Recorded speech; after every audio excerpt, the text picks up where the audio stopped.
Broadcasting live from atop the Rocky Mountains, the crossroads of the West. You are listening to the Liberty Roundtable Radio Talk Show. All right, back with you live, ladies and gentlemen. The Roundtable, Sam Bushman, Dr. Scott Bradley, freedomsrisingsun.com, and Vem Miller with me. Vem Miller's a filmmaker, vision guy, journalist, AmericaHappens.com. Vem says Riverside County Sheriff Chad Bianco destroyed my life, attacked my family, and put a target on my back. You want to help the lawsuit against Riverside Sheriff Chad Bianco? GiveSendGo.com/defeat Chad Bianco. It'll be in the show notes as well, ladies and gentlemen. Donate liberally. That's the only time we believe in liberalism, is when you donate to our campaigns, because we need the support. Chad Bianco has a long history, ladies and gentlemen, of lies and corruption. Lies to the world. Said, hey, Vem Miller was an assassin. No evidence to that. No charges filed relating to that. As a result of Chad Bianco's lies, Vem has received and continues to receive death threats, an attack upon his name and reputation. Now, here's what's interesting to me. In the beginning, I was kind of like, all right, well, let's find out what's going on here. There's got to be a misunderstanding or something weird that's gone sideways. Let us see if we can help. Chad literally destroyed that opportunity. Why? I don't know. Why Chad thinks I'm against him? I don't know. I offered Chad to come on the radio with Vem if he wanted, or without Vem if he wanted, to tell his side of the story and to document some of the claims he's making. Hey, you know what? If there's fake IDs and stuff like that, you would think that the feds would be interested in that, wouldn't you? Well, they're not. Doesn't look like, doesn't seem like. There's no charges filed related to any of that, and it's been since October. What do we got? October 12th to November, December, January, February, March. I mean, we're 5 months plus in, baby, and there's nothing except for this misdemeanor idea that, he had some guns in his car. Now, I want to talk about the other side of the coin, because I know honest people are saying, well, wait a minute now, Sam, it seems like you're defending Vem. No, I'm not. But when I tried to dig in, why is Chad against Sam Bushman now? What have I done to Chad? All I've done is thought he was a nice guy, good sheriff, and didn't know him that well. But, hey, saw him in the news from time to time. And then I tried to reach out to him to try to mitigate this thing and try to help. You say, well, Sam, what makes you think that you would be of any help? Well, what about Sheriff Mack reaching out? Sheriff Mack helped with Randy Weaver and other cases. He's a law enforcement official that could de-escalate situations. Chad not interested at all. Why? You'd think Chad would jump at the opportunity to partner with people that could tell the rest of the story. But no. So why is Chad Bianco against Sam Bushman? That's what I don't understand. So I'm not against him, but I can't take his side in the story for several reasons. One, he says I'm on the other side of it. I'm not picking any side. Okay? Either Vem tried to commit an assassination attempt or he did not. And evidence will prove that either way. It's very simple. Either he has fake IDs or not. Either, okay, we can go on and on. Either he was a threat or he was not. And I'm telling you right now, the video, when Vem rolls up to the cop station or whatever like that and says, hey, here's who I am, here's what's going on. I mean, Vem's got all that video in his documentary about this. Okay, there's a whole documentary about this, folks. And so I'm just saying, how do you deal with all that? Well, here's what's interesting to me about Chad Bianco's situation now. This has gone viral. The news backed him. The threats are out there. All the stories are there. Now, what Chad's going to do about this, I don't really know. I don't see how Chad can really wiggle out of this one unless the corrupt courts help him. And I don't know if a change of venue would be necessary, or I don't know really what would be necessary. But let's talk about some of the, in my opinion, mistakes Vem Miller's made. I'm just assessing it from the outside. But the reason I want to bring these things up is because I think it's only fair that Vem respond to them. I don't want to just tell you my thoughts, and why not hear from Vem? Let him say what he wants to say. Okay, and then I'd like Chad to do the same, but Chad refuses. But Vem is willing, so here it is. So you know that California is like anti-gun to the hilt. Why would you ever go to California with guns in the first place, Vem?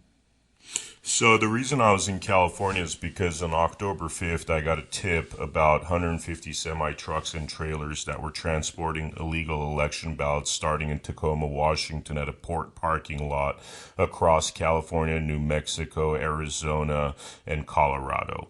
October 5th, the first whistleblower, which is a truck driver, tells me what's going on. October 8th, a second whistleblower comes to the forefront.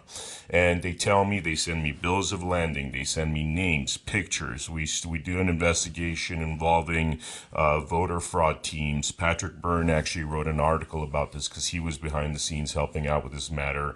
And we find out that the owners of the trucking company that's being used have a criminal history. One of the male owners committed rape 3 times and only paid a $200,000 fine. The female owner was convicted of fraud but also did no time. So it has all the hallmarks of people that are controlled by bad guys.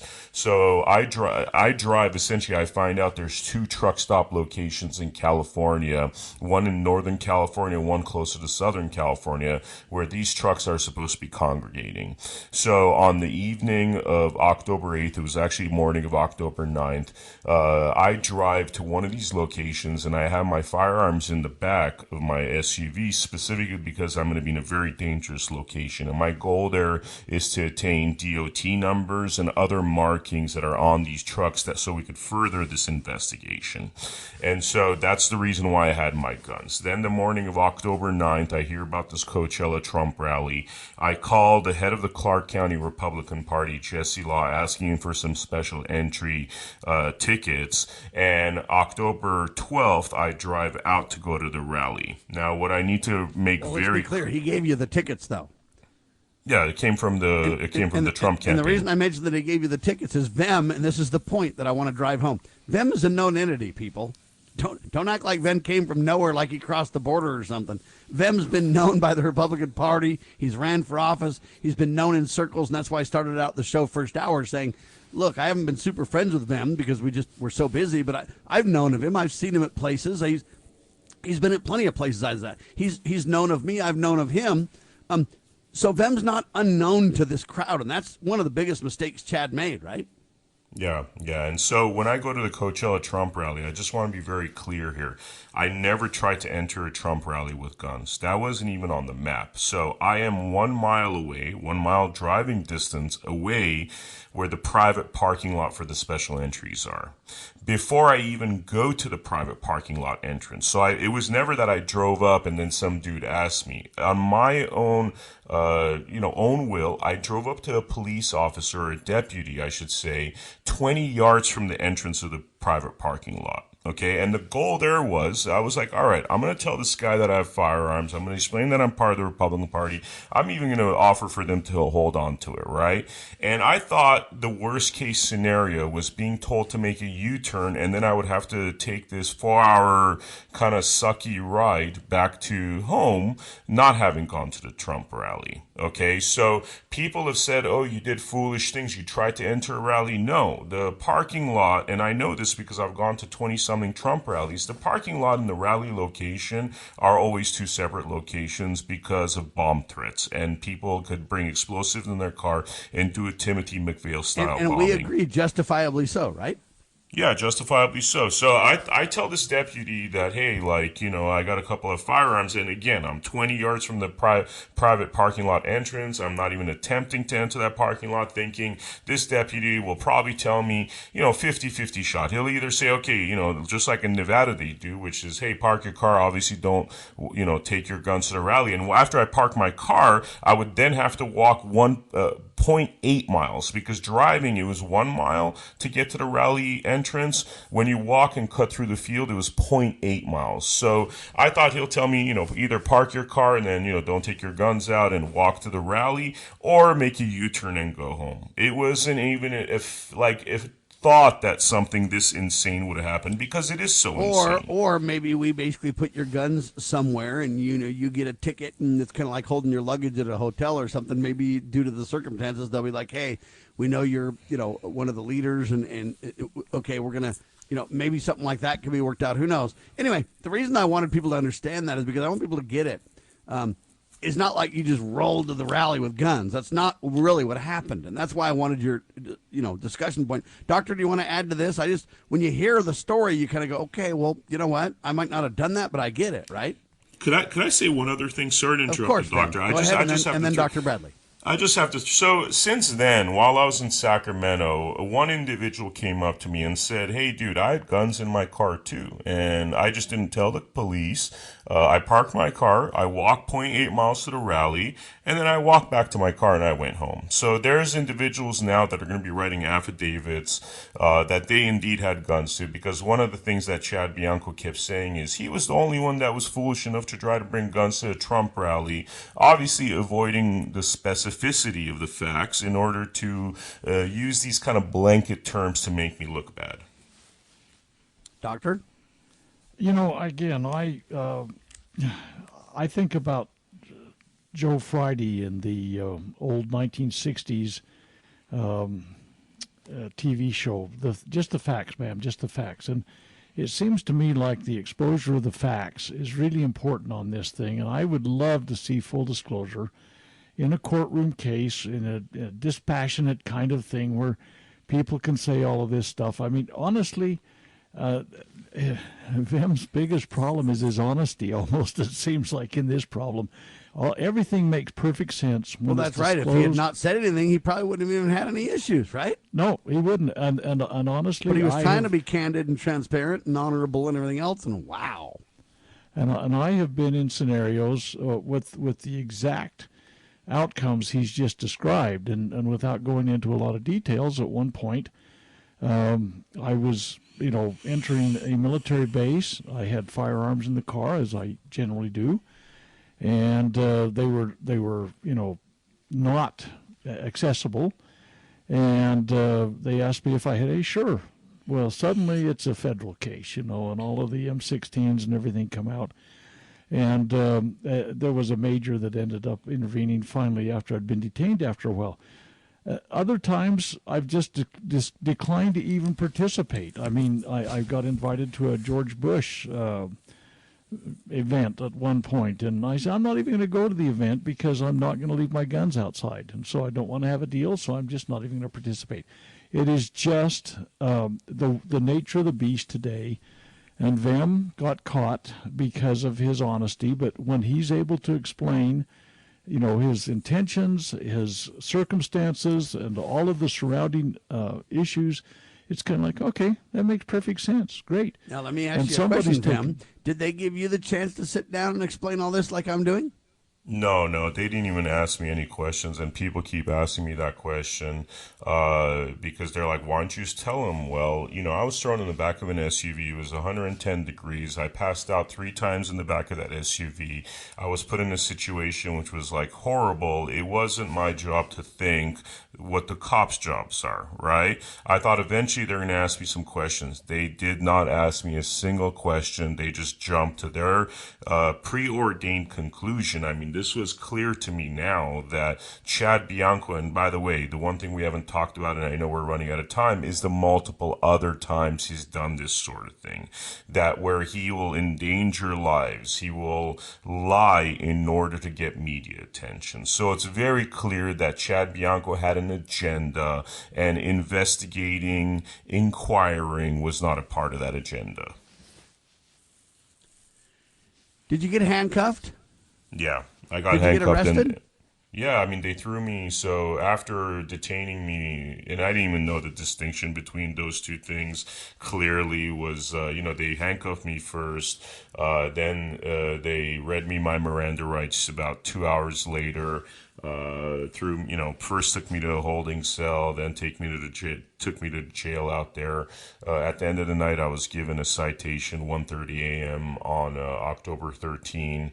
And also there's another lie there. All the reports said that I paid a $5,000 bail. That's also not true. I think that was another attempt at them putting false things in the record and saying false things to the media to make it sound like bigger than it was. They just handed me a yellow ticket, and that was it. And the yellow ticket's what? A citation for a misdemeanor and show up later in court? Yeah, basically Is that what show it up later in court. You had 14 bullets in your gun. Your mag was in the gun. Show up later for these 2 misdemeanors. So which release then, on your own recognizance is literally same day.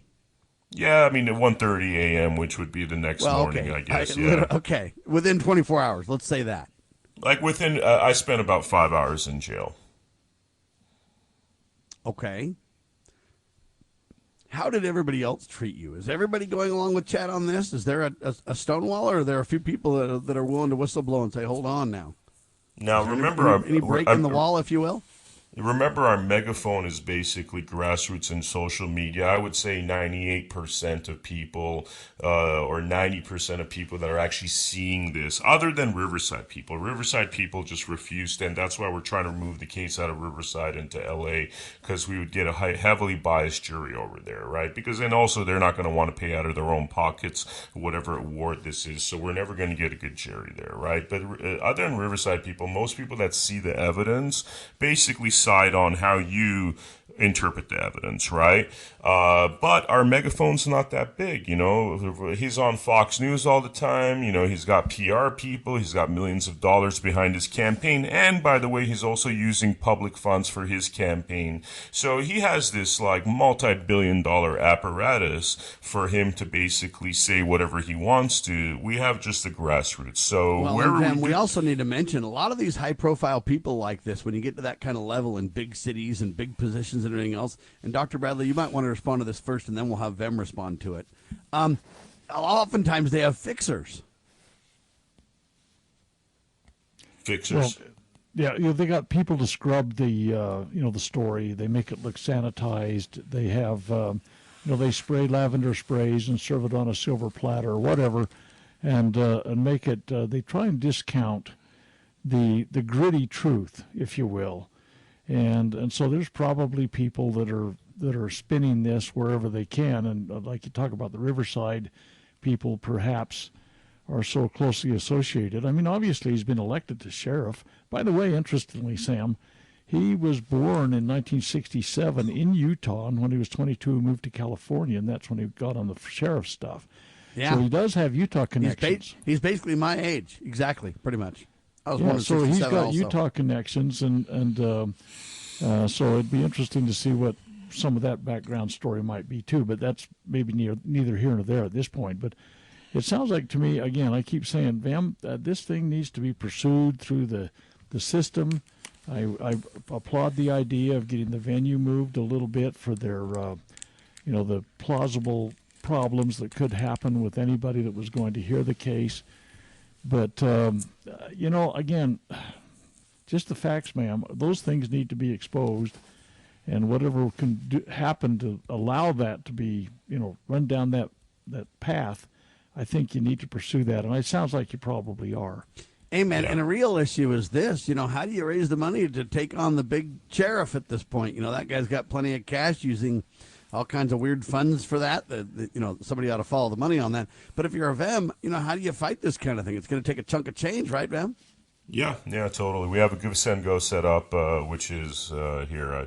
It's I got to find it. I apologize. I think I'd send you the link, but GiveSendGo.com/defeat Chad Bianco, right? Yeah, defeat Chad Bianco. And I mean, this is and I'll put it in the show notes, too, so people have it in writing. If you go back to LibertyRoundtable.com after the show, it'll be in the notes. Go ahead, Vem. Yeah, and this is a public issue, right? Because for a week of a sheriff lying, so much catastrophic damage has been done to my life, and we hear this story over and over again with people that are entrusted with doing the right thing by our Constitution, but they abuse their power. If we don't make examples of people like this, that's why this journey to me is not about making sure Chad Bianco doesn't become governor, because I actually think he has zero chance in California of becoming governor, even if you remove my story out of it. Chad Bianco needs to be held accountable. So this reverberates, everybody else sees it, and frankly, if I win this case, which I believe I'm going to win this case, I'm not a man of luxury. This money is going to be invested largely into releasing media and going after the other Chad Biancos. Because right now we have such an inherently corrupt system, and that stuff doesn't happen in a vacuum. That stuff happens because it is allowed to happen. It's not the exception, it is the rule right now. And unless we fix that, we don't have a country. Dr. Bradley, I think this is something that's an uphill battle on Vem's case, primarily because what they try to do is run you out of money. I mean, this lawfare stuff is a problem. And now Chad's about to unleash the lawfare machine on Vem. Well, it goes back to that, the gendarmes being on the side of the lawbreakers and the, as we mentioned, the French term, as well as in the old Billy Jack film. When the police break the law, there is no law. There needs to be accountability, and there is. That's the whole reason the First Amendment, well, not the whole reason, but it's a very large reason about the First Amendment existing. Freedom of the press, freedom of speech was vouchsafed in the beginnings of this country to make certain that political wrongdoings, political threats had an opportunity to see sunlight. They needed to be able to see the breath of fresh air brought to the people. And sadly, Americans have been so complacent and complicit in all the things that the real meaning of the First Amendment is lost in pornography and licentiousness and everything else like that. But the real meaning of those aspects of the First Amendment is to make sure that these things are exposed so that they can be corrected so that we don't lose our liberty. That's what happens on Liberty Roundtable Live on the daily, ladies and gentlemen. Now I want to finish, because we're going to let Vem go at the bottom of the hour here. I want to finish by saying this. I've offered Chad the opportunity to be on the radio with you, Vem, and without you. And I'm offering, even after the fact, for him to change his mind and come back and tell his side of the story. I'll give him as much time as he wants. I'll give him 2 hours, a whole show, just like I've done to you almost. Not quite 2 hours, but are you willing to appear anywhere, anytime, with or without him? Yeah, 100%. But he won't do that. And, I mean, I think, honestly, he's like right now the leading Republican governor candidate. If you put him in a situation to debate this guy, which that's what it would be, it'd turn into a debate because the facts are true to what I'm saying and not what he's saying. So then it becomes about the myriad of other horrible things he's done. I believe something like that would end his campaign. So I don't think he's going to do it because already, like I said, I have piles and piles of information. One has to just go to AmericaHappens.com. We have 2 pages. One's called The Third Assassin Hoax. There's another Chad Bianco page, specifically the crimes and grievances of Chad Bianco against Chad Bianco. And if you shine light on that, I mean, he's no longer a governor candidate, which honestly, if you're a Republican, you want a candidate that's going to win. And Chad Bianco is not even remotely close to that. So how do we get him out as sheriff? Is there a recall in California, or what are the options? Just wait till the next election? What can happen? I mean, lawfully, the Department of Justice and FBI should have. I mean, if I have this much evidence, they should have that evidence. And if they don't, they're welcome to contact me because by law, there's many ways to remove him. Or we wait till the election, but that's just sad that, like, you know, that would be the process because no, he's not going to get elected to be sheriff again. I don't think so. And again, he doesn't have any chance of governor, but we really need to have better enforcement. If this was a January 6th person, they have a huge case built on that person with really no evidence. So if they could do that sort of thing in a rapid fashion, they could go after Chad Bianco with the amount of evidence that exists there in terms of his criminality. There you have it, ladies and gentlemen. And I know some people would be like, man, why are you guys taking out Chad? Hey, I'm offering Chad the same opportunity. I'm just telling you the evidence as I see it and my research. I submit my research is pretty stellar, though, when I literally send Chad a soundbite of himself saying it was a third assassination attempt, and then Chad saying he didn't say that. You guys go figure, okay? Vem, thank you so much, sir. We'll keep an eye on this case. We will not let it go. Thank you, sir. Thank you for your time. I appreciate you. Thank you. Vem Miller, everyone. Vem Miller. Great guy. investigative journalist, and more. He runs a website called America Happens where you can check out his films and a whole lot more, americahappens.com. Also help him with his fundraising. He's going up against the war machine and lawfare, folks. GiveSendGo.com/defeat Chad Bianco. Hang tight. Liberty Roundtable Live. How would you like to help this program reach more people and earn silver at the same time? Call or text 801-669-2211 for complete details. News this hour from townhall.com. I'm Rich Thomason. The latest release of JFK assassination documents may have crossed the line. A bit too much transparency. Sensitive personal information, including Social Security numbers, was unveiled in the newly unredacted JFK files released this week. Neither the White House nor the National Archives explained the decision-making process behind the public release of the information. But White House officials say a plan is in place to help, including credit monitoring offered by the National Archives, until new Social Security numbers are issued. Greg Clugston, Washington. President Trump is railing against judges who interfere in White House policy decisions. Mr. Trump calls Judge James Boasberg, a local unknown judge, a grandstander looking for publicity. Boasberg continues pressing the administration for information about deportation flights. Europe's busiest airport, London's Heathrow, shut down by a fire at an electrical substation, snarling the travel plans of hundreds of thousands of airline passengers. There have been more than 1,300 flight cancellations so far today. Canadian investigators say the Delta regional jet that crashed landed in Toronto last month descended too quickly. 21 people were injured when the plane flipped over and passengers were left hanging upside down in their seats. A preliminary report from the Transportation Board of Canada says an alert sounded 3 seconds before impact, indicating a high rate of descent. The landing gear collapsed when it touched the ground. That's correspondent Tasha Stevens. In Orlando, Florida, it appears a Southwest Airlines flight crew mistook a taxiway for a runway and almost tried to take off. An alert air traffic controller aborted the takeoff just in time. Sell-off continues on Wall Street this hour. The Dow is down 227 points. The Nasdaq off 53. More on these stories at townhall.com.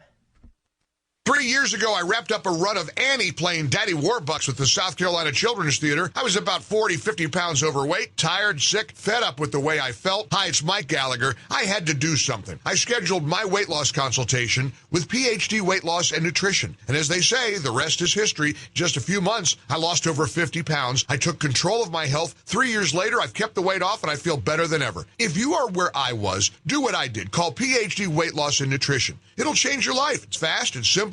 They won't let you fail. Just give them a call at 855-696-2020 to schedule your weight loss consultation. That's 855-696-2020. 855-696-2020. Here's the best part. First 11 callers who mention the keyword healthy will get 2 free weeks added to their weight loss package. Don't wait. Call today. 855-696-2020. Mention healthy to get 2 free weeks. Or visit them at myphdweightloss.com. myphdweightloss.com.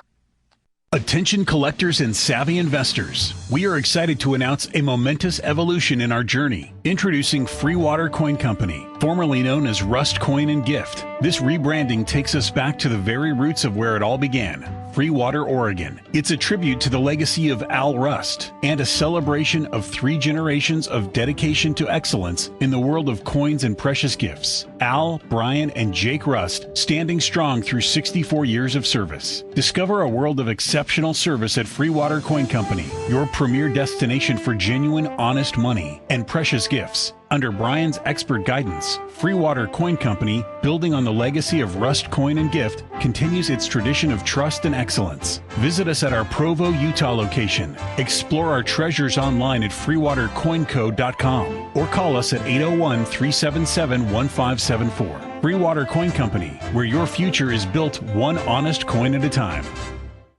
As you are aware, America is divided over every fault line possible. This is intentionally fostered by those who do not love God, family, or country. We believe a peaceful future as a free people absolutely depends on civility. Clarion Call for Civility is looking for funding and volunteers at every level to make our hopes and efforts a reality. Please donate, sign our pledge, and help us in our sacred cause. Please visit callforcivility.com for more details. Callforcivility.com.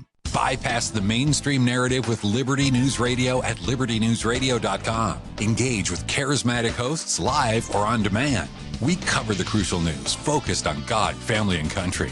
News that other networks simply refuse to use. Think of LNR's hard-hitting news and podcast at your fingertips, anytime, anywhere. Join us at libertynewsradio.com. Empower your day with the truth, because the truth will set you free. libertynewsradio.com.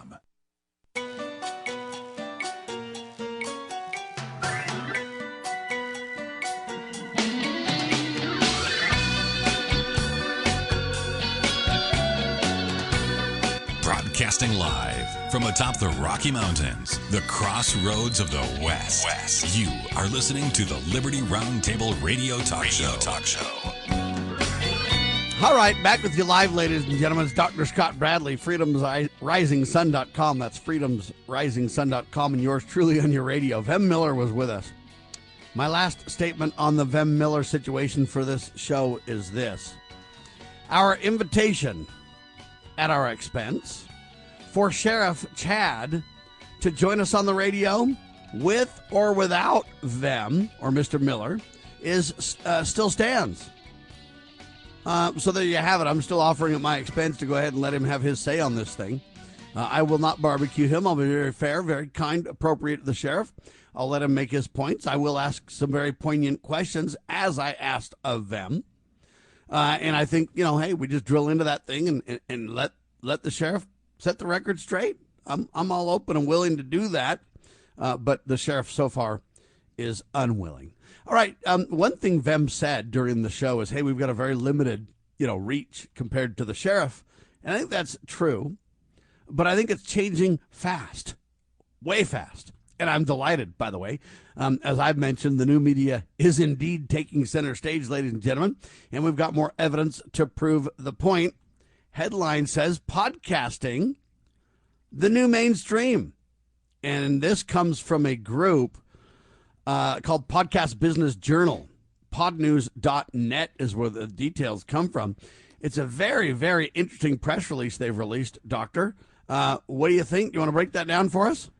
Well, I just opened this thing moments ago, as you mentioned it, and I've just done a very superficial review of it, but something pops out to me that I'd just like to, and maybe this is completely off tangent from what you're talking about, but there's a little segment in here, and it's headline, it's not a headline, but it's a kind of a subject matter attention drawer. Public opinion supports social media regulation. They talk about 86% of Americans, 248 Americans use social media, but the second bullet point is nearly half, 48% of Americans express support for banning social media access for anyone under age of 16. Yeah, now let me stop you there and say I disagree with this a gazillion %, and I think they're peddling propaganda. Well, here's the problem we've got, is Americans are basically all communists. I mean, that sounds like a really bold, dramatic, even in-your-face kind of statement to read. But most Americans have been fed the Bravo Sierra of the Communist Manifesto in little bits and pieces since they were in kindergarten, and through the media and through political statements and on and on and on and on. And this statement right here smacks of the 6th Communist Manifesto plank: centralization of the means of communications and transport in the hands of the state. Okay, so what we had, and all through the COVID Bravo Sierra, the COVID con that was on, there was a vetting of everything that was said, if you will, online, on the air, and there was a single purpose in propagandizing of the American people to the point that the First Amendment was completely abrogated. I personally had 1,500 videos that were removed because I did not toe the party line. And they're just gone. Poof, everything's gone. And the idea that this kind of stuff can be controlled and contained based upon an agenda and upon an agreement of, in my opinion, it was done at a very, very, very, very high level. That this type of constraint, prior constraint and everything else that was put in place to prevent Americans from having ideas of what might be valid ways of treating the COVID con. I mean, that were much more effective and much less dangerous than the approach the establishment had come up with, which continues to vex every part of the world today. We haven't begun to see the downside of that. However, when we have the 50%, well, 48% based on that, Americans want to control the access to information. That is a tragic travesty, it's a tragic in my opinion. reality, but I believe it's propaganda because to me it all depends on how you ask the question. Of course, and it is. The way they manipulate it is, hey, under 16. So now you get into a discussion of, hey, who should make the rules here? Should parents keep their children off of social media at young ages? Should that be the government's responsibility? And we're basically creating this nanny state where we think it's the government's responsibility to do everything. I think parents just need to control their children's access. If you don't get your kid a phone and if you control and say, hey, you as kids can't have social media accounts. And, I think parents can handle it fine. I've never had a problem with it because I say to my kids, you can't have social media until you're 18 and decide for yourself. And my kids don't have their own cell phones until they're at least, when they're old enough to drive, I get them a cell phone because then, hey, they can at least communicate and get directions and things like that. Before that, in my opinion, they don't need it. And what we had when my kids were little is we had like 2 phones, and they were flip phones, and then kids could check them out when they needed to go somewhere. If they're like, hey, we need a call to get a ride and get picked up or this or that, or then you could check out the phone, and that way, hey, 5 of their siblings use the same phone, and mom can see the phone anytime she wants, and so there's no real way to have your private whatever. And it's a way to control that. And I think parents can handle this just fine. But what you do is you start with saying, hey, can the government control this? And if you say yes, then it's only a matter of what details now. And over time, that list grows as government gets out of control. Give them an inch, they'll take a mile. So to me, there's 2 big takeaways from this thing. 1, the propaganda being peddled here. And number 2, the increase of podcasting being a legitimate mainstream medium. But if we're not very careful, it's going to be controlled all by the few. And that's the risk we run as it grows. And we got to watch both sides of that, Doctor. Well, absolutely. The fact is we are at a breakthrough time in terms of being able to have a true First Amendment capability. The other hand of that, though, is if you look at what happened with Twitter and with YouTube and all of these other lame brain traditional kinds of exposures that have been emerging lately too, is that they became an instrument of tyranny, and that's the nicest thing I can say about them. There's probably young children listening. They are an instrument of tyranny, and what has happened is that whoever controls, you control the press, you control the education system, you control the future of America. And we need to be very, very careful. And we are a nanny state. Everybody wants to ask permission of government, and you bring up the right solution. The right solution is that families handle their own business. You sweep your own front porch, okay? You control and contain what your children are being exposed to. This idea of turning it over to some all-powerful, all-knowing, omniscient, omnipresent kind of government kind of agency, whether it's an Elon Musk or any of these guys on Google or wherever you talk about them, and the World Economic Forum and the CDC and the media mongers. Think back, Sam, 5 years ago, we were completely controlled and contained. There was an Ain't It Awful broadcast constantly on your local media. And I check these things out. It's kind of a fetish of mine almost, you could say. the lies, and more darned lies that came out that were unresponded to. There was nobody out there contradicting these things. So that's I because think there's no money in truth-telling, Doctor, hardly. Yeah. Trust me, I'll bet you're not making $50 million a year. I haven't looked at your bank account. I'm not even making five. I'm not even making two. There you go, right? I mean, I've got 8 kids, and I'm not even making. Me and my wife together, both working, we're not even making $200,000. Well, here's the deal. In my 50-plus years of fighting for the cause of liberty, I have never, ever, not once, broken even. And that's a real understatement. I would say I'm in the same boat. I've never covered the costs. So if I try to put webinars on, if I try to put out speeches, I went up to we don't need to spend a lot of time on it, but I was speaking to a state legislature in another state. One of the people that was in favor of the egregious things that they were trying to propose for that state to adopt came up to me after the event and said, "So who's paying your freight?" I says, "Well, I'm buying my own gas and my own groceries, so what does that tell you?" I'm volunteering an effort to try and preserve liberty. There, as you point out, there's not real money in it. These people that say they're patriots for profits, maybe there are people like that. The Mark Mecklers of the world, for example, that claim to be patriots, that are seeking to overthrow the Constitution of the United States by rewriting it. But the fact of the matter is, there's way too much power. Roger that. Go ahead and skip the break. And so any other details in this? They say over 55% of Americans are now listening to podcasts. They say audio podcasts are way ahead of video podcasts. I find that interesting.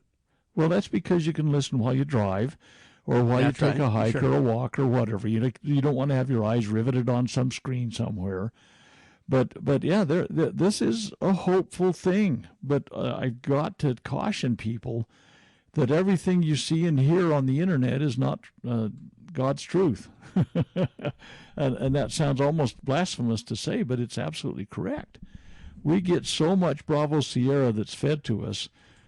Just think for a minute, Sam, all of your efforts to try and promote liberty and proper government, all that kind of stuff, you don't think there's not a countermeasure, a counter proposal, a counter voice out there to yours that's equally trying?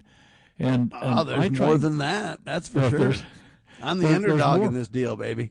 No question. But I try and get my news sources. I do an awful lot of trying to go out in the world and discover. I use sources from all over the world for information, and you have to kind of put them in the shaker and sort them out and everything like that when you do that. But honestly, I find, this is maybe too broad a statement, but by and large, I find more truth, more freedom of the press, more freedom of speech outside the United States than I do inside the United States, based on the fact that so much of what's in the United States, the Zionist perspective, for example, and the pharmacy perspective, for example, that is just absolutely saturated in the United States, where you have agendas that many organizations, and it filters into our legislative bodies.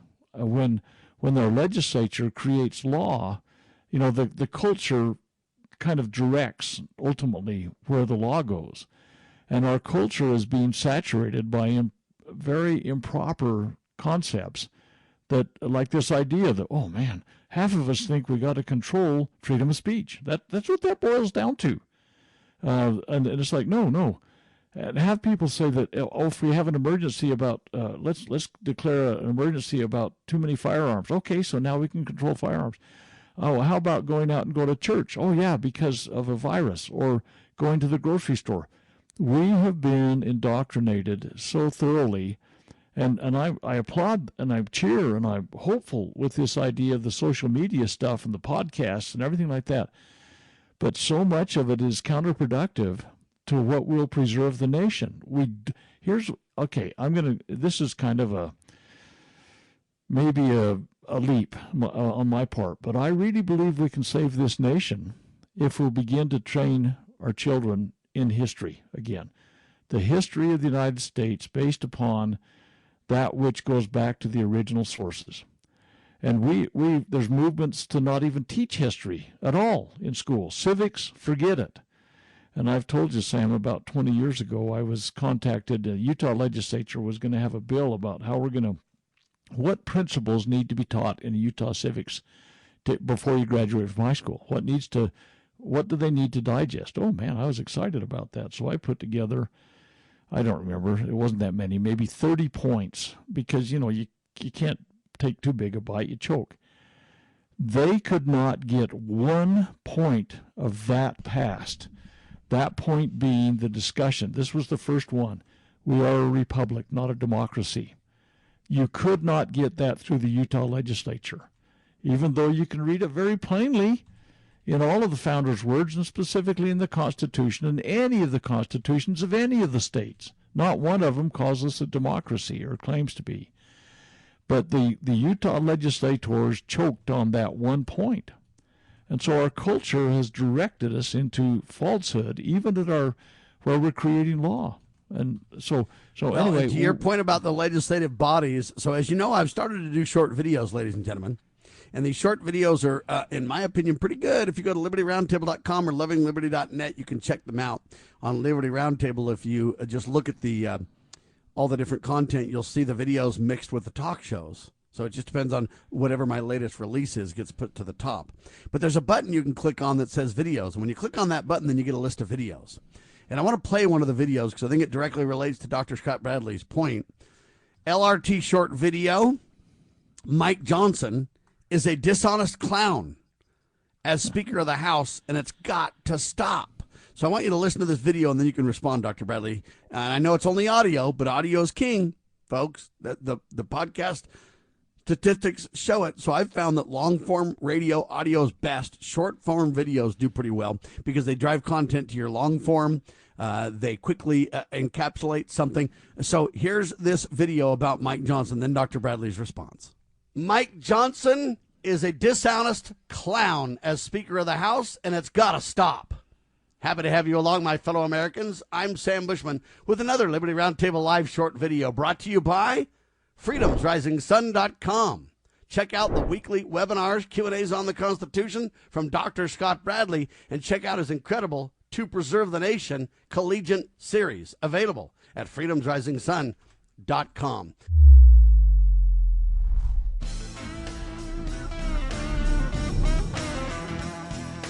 All right, Mike Johnson, ladies and gentlemen, sat behind the president during the presidential address to Congress and backed every move.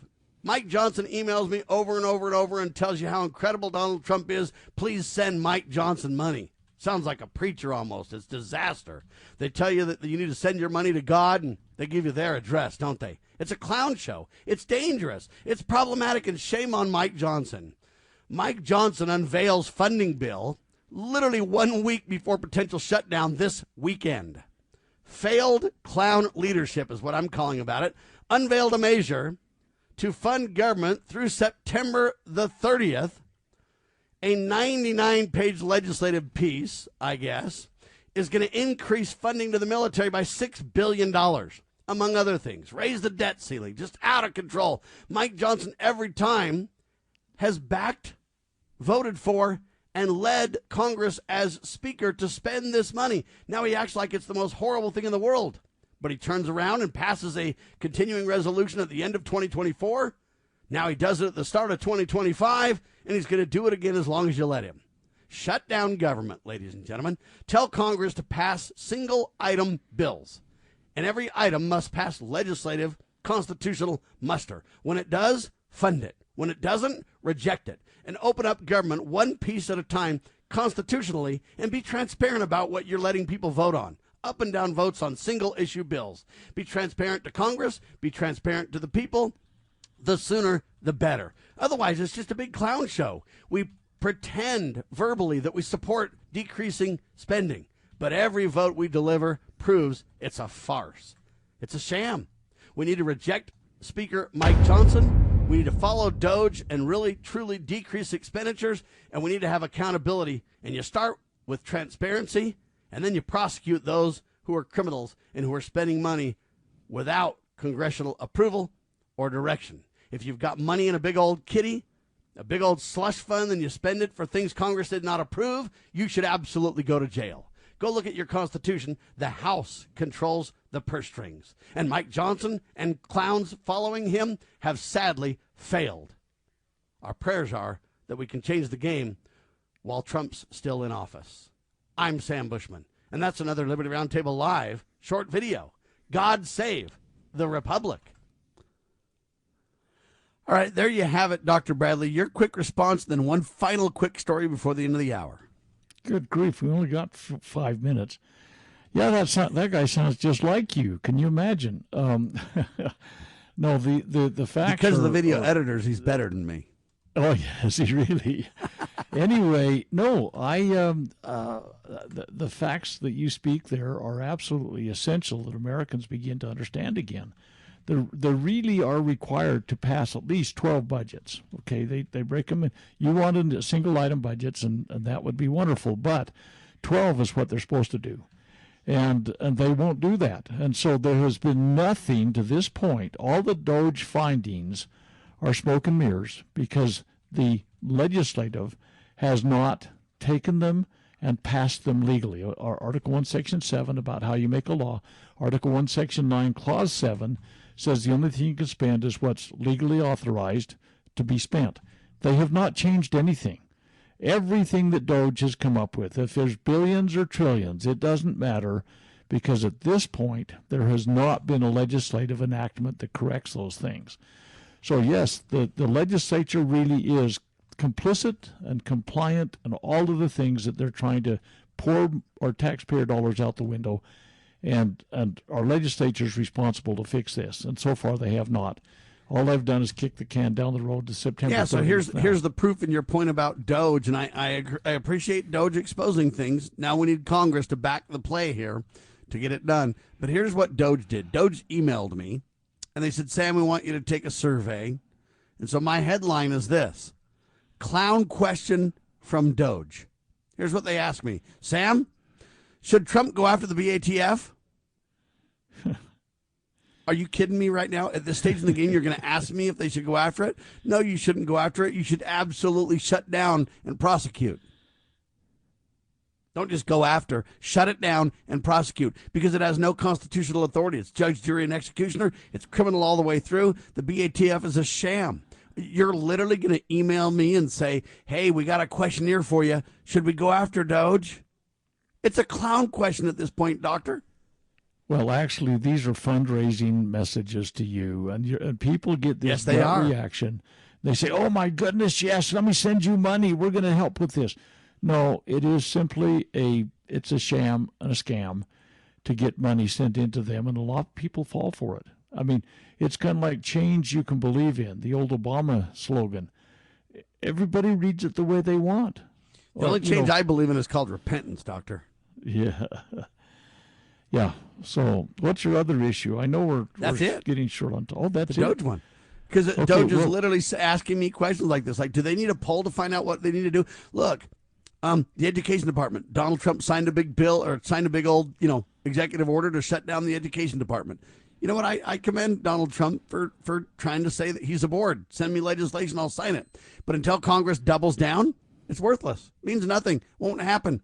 It'll be overturned if enacted at all. So you need Congress. Well, Mike Johnson is slow walking everything intentionally. He's giving thumbs up to the Donald verbally and emotionally and in the press, but he's undermining Donald Trump by slow walking everything. What have they accomplished in the last 11 weeks they've been there? And the answer is hardly anything. A couple of appointees have been confirmed.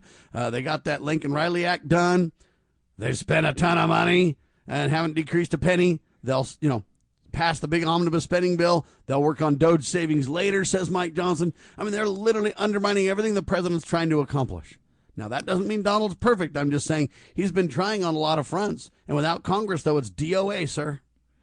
Well, the Department of Education is a prime example of that. That was legislatively created back in 1979 by Congress.